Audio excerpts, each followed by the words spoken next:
Mm.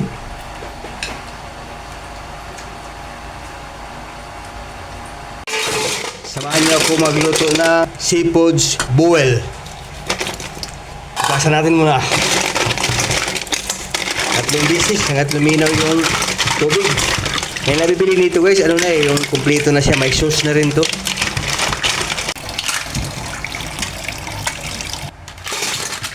Unang step, buhusan natin ng mainit tubig.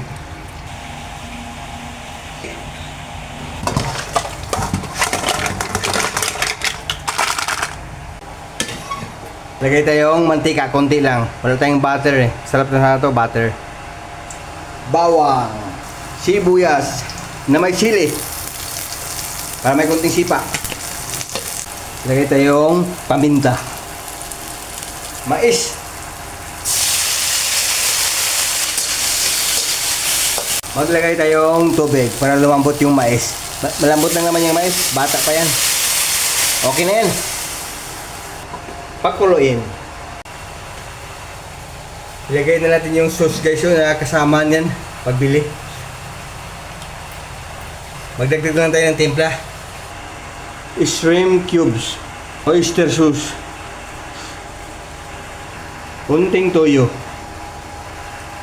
Suka. Kunti lang din. Pampalasa. Haluin natin. Palapot-laputin natin ito, tsaka natin ilagay yung seafoods.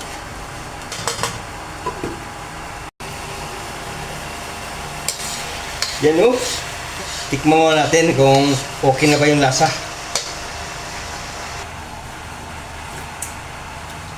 Okay na. Ayos. Ilagay natin yung seafoods.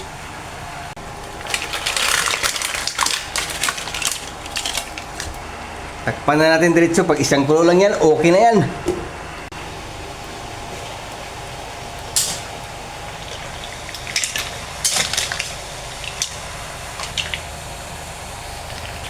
Pwede na to. Kain tayo. Thank you Lord sa pagkain. Ito. Sabaw.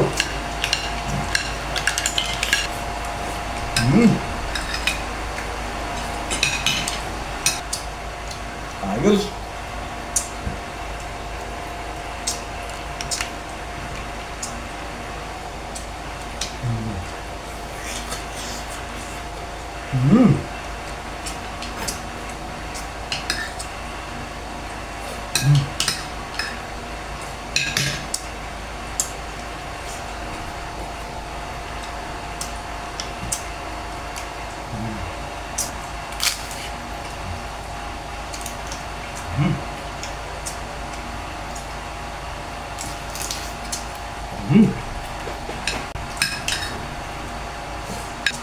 Mày.